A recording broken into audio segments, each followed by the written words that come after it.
Have you been in a relationship with someone that you consider to be narcissistic, but now you're starting to question yourself, am I a narcissist too?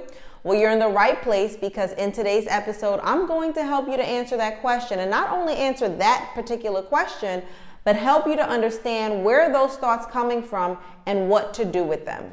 Welcome back to my channel. If you are new here, my name is Naila Abdul. I'm a mental health therapist turned toxic relationship coach.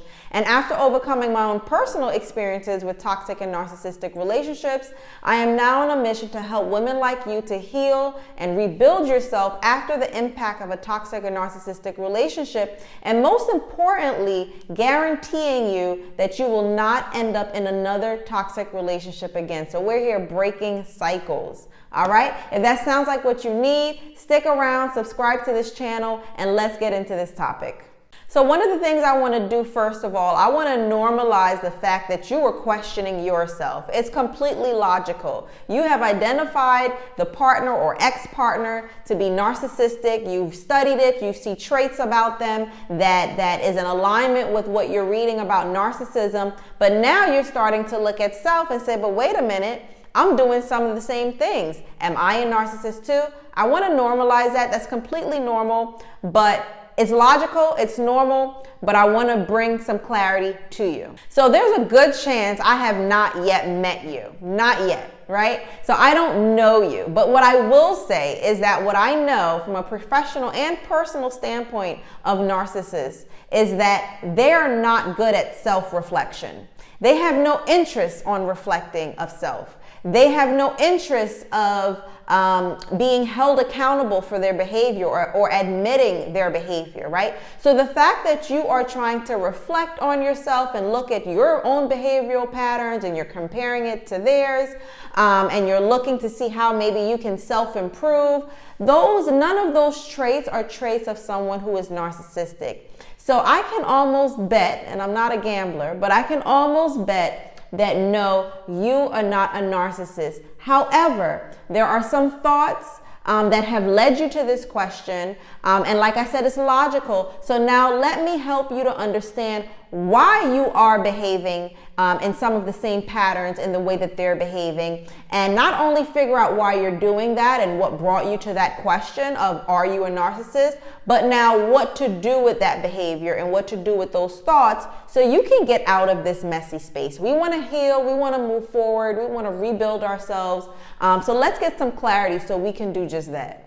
There are 3 reasons that I want to emphasize to you as to why you notice that you are behaving in the same way that the narcissistic partner or ex is behaving. The first reason I want you to be aware of why you possibly question, are you a narcissist, because you realize some of your behavioral patterns are similar to theirs, is because the narcissistic partner or ex has created a culture within your relationship. I know oftentimes when we think of the word culture, we're thinking geographically, a culture within a country or town. However, culture just means a pattern of customs, of behavior, of rituals, right? So the norm, what is the norm within a particular group of people. Now in your relationship, you have your own culture. In any relationship, every relationship has its own culture, its own groups not groups, but normal behavior and ways of interacting, ways of communicating, just ways of being. So what narcissists do is that, or any destructive personality type, whether I clearly label them as narcissistic or not, they want to create a culture of dysfunction, of chaos, of conflict, of disrespect. They want to make that normal. And what that does for them, how that benefits them, is that you start to accept it because you start to feel like, well, if I object to it, then I'm being difficult. Now, some of them may even use that term, that you're being difficult, you're being bougie, you're being uppity, or whatever it is, right? They want to make you feel like you're the oddball for not tolerating certain types of dysfunctional, disrespectful behavior because they are trying to make it the norm. Now, this is not something that happens overnight. They are very patient and strategic, destructive people. So what they do is it is gradual. It is very gradual that they convince you and start to normalize certain types of behavior. In my own personal experience, for those of you who don't know my story, I was in a relationship for 10 years that I later realized was toxic, was narcissistic. I was with a narcissistic person. And one of the things that they normalized was profanity. Now, I had not grown up in a house where there was profanity. Of course, in high school, you're exposed to it and you use it sometimes, but it was not something that was used ever in my household. However, in this relationship, as I got to the end of it, I realized that that was normalized for me, right? When you get into an argument, you curse and you yell. And while I did not like it, I found myself falling into it because it had become the norm. And it wasn't until I got out of it and I started working on my healing journey that I realized I had become somebody that I did not want to be. I did not like. It's not something that I ever wanted to be the norm. In that relationship, I did not have children, but it is something that I wanted. And I never wanted to raise a family where profanity and yelling and profanity was something that was normal in the household. The second reason I want you to be aware of when you ask the question, am I a narcissist too? Because you realize that your behavior looks a little bit like theirs, is because you were subconsciously trying to normalize their behavior in order to protect their image. Let me say that again. You were subconsciously trying to normalize their behavior to protect their image, right? So it's not something you're fully aware of, that you're doing this, but you want to normalize how they're behaving because you don't want the true image to be at the forefront. And not really that you're hiding it from other people, but you're hiding it from yourself. Listen, you're a smart woman. You know exactly where you are. You know exactly who you're dealing with. And there's a part of you who knows you should not be connected to this, or you should not have been connected to this, right? You don't deserve this type of treatment, right? And it is embarrassing. We do feel embarrassed of the fact that we have tolerated such type of treatment, right? That we are even in such, have made such a decision to be in a relationship with someone like that. So protecting their image helps you to decrease some of that embarrassment, right? You don't have to face the fact that they really are that bad. So you start to attempt to normalize some of the behavior and figure, well, if I'm doing it too, then it's not so bad. If I'm yelling like he's yelling, it's not so bad. If I'm cursing like he's cursing, it's not so bad. The third reason that I want you to consider of why you find yourself asking, are you the narcissist too? Because you see some similarities in your behavior with theirs, is that you believe that this is the way that you are supposed to advocate for yourself. You believe that if I match his energy, my energy to his energy, his abusive, toxic ways, and match that, then that's me advocating for myself. That is a big mistake. I used to make that mistake. I figured that if I yell back in the same way, if I curse back in the same way, or even louder and bigger, if you throw something, I'm going to throw something too, then I'm not being abused. Then I'm not being bullied. Your reaction to abuse does not negate the fact that the abuse is happening. Let me say that again.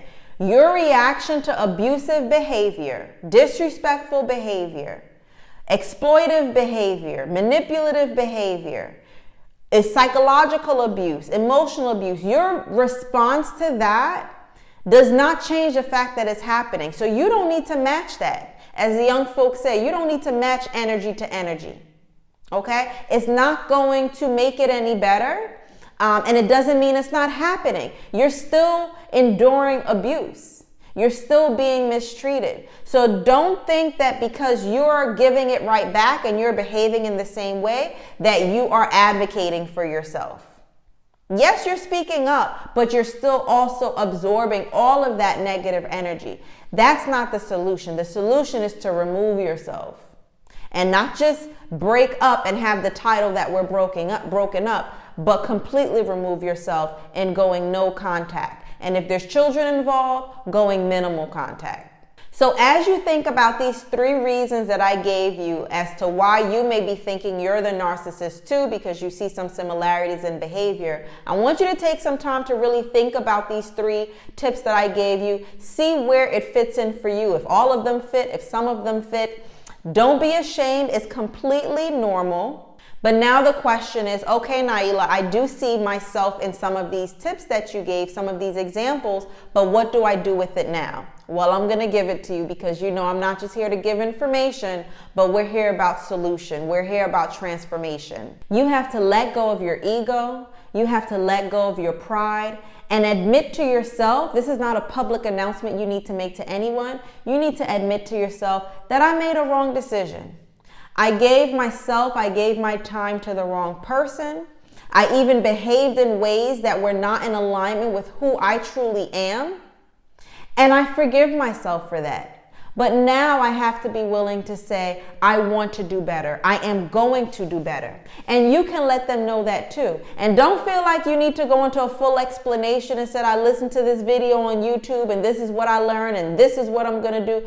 All of that is a waste of time because these people have no intention on changing, on reflecting, and they definitely don't want to see that you've come to your senses and now that you're willing to change. But what you can say to them is that we are simply no longer in alignment. The way that you behave, the way that I've been behaving is not how I want to live. And whether I have done it for a year, for 5 years, for 10 years, for 20 years, whatever it is, it's something I no longer want to do. And I say that because that's one of the things that keeps people stuck is that they're thinking about time. I've been there for so long. I put in so much time. I get it. I put in 10 years. So I fully understand. But what's the alternative? Giving another 10 years? Or stopping now? Now, one of the responses you may hear is that, oh, you're bougie. Oh, you've changed. Oh, you're uppity. Oh, who do you think you are talking about? We're no longer in alignment. Be okay with not being agreed with. Be okay with them not understanding. And they may not understand. There may be some friends who don't understand. There may be some family members who don't understand. Be okay with people misunderstanding you and your decisions. Once you have thought it out and you realize this is not logical, this does not make sense, this person is bringing energy and behavior to me that I don't want, right? They are bringing things out of me that I don't want brought out of me, and they're not willing to change. They don't have the capacity to change. Logically, it just doesn't make sense. It's just not a match. Right? And that is where sometimes we have to learn how to turn down the emotion and turn up the logic so we can make better decisions for ourselves. But don't let pride or your ego force you to stay there or force you to refuse to admit that you made a wrong decision. The minute you can admit that, you relieve yourself. You release that hold of being afraid of people judging you, of you judging yourself. Forgive yourself. We all make mistakes. That is life. We will make small mistakes. We will make big mistakes. But the beauty of it is that we have the capacity, most of us, to admit that mistake and say, I want to do something different now. I hope that this episode was helpful for you. If it was, give it a thumbs up, hit the subscribe button. And if you are looking for further support for coaching, I have a membership group called the Inner Circle, Naila's Inner Circle. If you're interested in that, click the link below. You get weekly coaching from me directly. You have direct access to me within the group. If you are going through transitioning out of a toxic or narcissistic relationship, or you've already been out of one, but you're struggling with the healing process, go ahead and click the link to get more information on that. We also have classes, courses, worksheets, a plethora of support and different types of support, so you don't have to go through this alone. And there may be 1 or 2 people that you know who have been through a situation like this or who are currently going through a situation like this. So please go ahead and share this with them so they can benefit from this information as well. And I will see you on the next episode.